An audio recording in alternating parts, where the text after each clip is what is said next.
കഴിക്കാവാതെ വന്നപ്പോ എന്ത് രാവിലെ ഡോറ പണി? ഉച്ചക്കത്തെ നമുക്ക് കറക്കി വെക്കണ്ടായോ? അപ്പൊ ഞാൻ വിചാരിച്ച് ഉച്ചൻ കഴിഞ്ഞ മേടിച്ച വള്ളിപ്പയർ ഇരിപ്പുണ്ടായിരുന്നു. അപ്പൊ ഞാനത് കഴുകി സെറ്റ് ചെയ്തിട്ട് മെഴുക്കുവരട്ടി വെക്കാന്ന് വിചാരിച്ചു. പിന്നെ മീൻ വെക്കണം, അത് ഞാൻ ഫ്രിഡ്ജ് ഓഫ് ആക്കി വെച്ചിരിക്കുന്നു മീൻ എടുക്കാൻ വേണ്ടിട്ട്. അപ്പൊ ഞാനിത് അരിഞ്ഞൊന്ന് വെച്ചിട്ട് ജപ്പൂട്ടനെ ഉറക്കാൻ പോണം. കത്തി പിടിക്കാൻ പറ്റുന്നുണ്ടോ? എന്താ കൈക്ക് വേണമായിരുന്നല്ലോ. ഇവിടെ ഈ വിരലിനും ഈ വിരലിനും ഈ വിരലിനും ഈ വിരലിനും വേണം. പിന്നെ ഇപ്പൊ ഷോൾഡറിന് ബലം പിടിക്കുമ്പോഴേ ഷോൾഡർ പെയിൻ, മുട്ടിനിപ്പോൾ അങ്ങനെ പെയിൻ ഇല്ല, പക്ഷെ ഷോൾഡർ പെയിൻ ഇപ്പോൾ കൂടുതൽ. ഇതെങ്ങനെ ബലം പിടിക്കും, ഇതിനും നമുക്ക് ബലം വരുന്നുണ്ടല്ലോ, അന്നേരം ഉണ്ട്.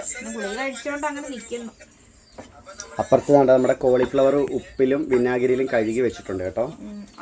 അത് എന്തെങ്കിലും ചെയ്യണം. അത് ചിലപ്പോൾ ഇച്ചാൻ്റെ സ്പെഷ്യൽ ആയിരിക്കും. ഞാൻ കറി വെച്ചോളാം. ഇനി മത്തി ഉണ്ട്, മത്തി എടുത്തിട്ട് കറി വയ്ക്കണം. ഇപ്പോൾ 2 ദിവസമായിട്ട് ഇവിടെ തേടാണ്, അപ്പോൾ ഇന്ന് മത്തി നമുക്ക് കറി വയ്ക്കാം. പിന്നെ പലരും ആണെങ്കിൽ ചോദിച്ചു മീൻകറി വെച്ചതിൻ്റെ വീഡിയോ ചോദിച്ചിട്ടുണ്ട്. മീൻകറി വെച്ച വീഡിയോ നമ്മൾ ഇട്ടിട്ടുണ്ട്, അത് പക്ഷേ ഇട്ടേക്ക് നമ്മൾ ഏതിലാണ്? കേരള പ്രദേശിൽ. അതെ, നമ്മുടെ കേരള പ്രദേശിൽ കിടപ്പുണ്ട്. ആ തേട് കറി ഫുൾ വെച്ചേക്കുന്ന വീഡിയോ നമ്മുടെ കേരള പ്രദേശിൽ കിടപ്പുണ്ട്. എല്ലാവരും പോയി കാണുക കേട്ടോ. തേട് കറി എങ്ങനെ ഇത് ഞങ്ങളുടെ സ്പെഷ്യലാണ് ഞങ്ങൾ വെച്ചേക്കുന്നത്. വളരെ എളുപ്പത്തിൽ വയ്ക്കാൻ പറ്റുന്ന കറിയാണ്, നല്ല ടേസ്റ്റുമാണ്, അടിപൊളി ടേസ്റ്റാണ്. അതെ, അല്ലെങ്കിൽ മീൻകറി വയ്ക്കുമ്പോൾ ഒരു ദിവസം വെച്ചിട്ട് എടുക്കുമ്പോഴാണ് അതിൻ്റെ ടേസ്റ്റ് കിട്ടുള്ളൂ. ആ ഉപ്പ് മുളകൊക്കെ അതിനകത്ത് പിടിച്ച് ആ ഒരു ടേസ്റ്റ് കിട്ടത്തുള്ളൂ അല്ലെങ്കിലും. അപ്പോൾ ബൈ.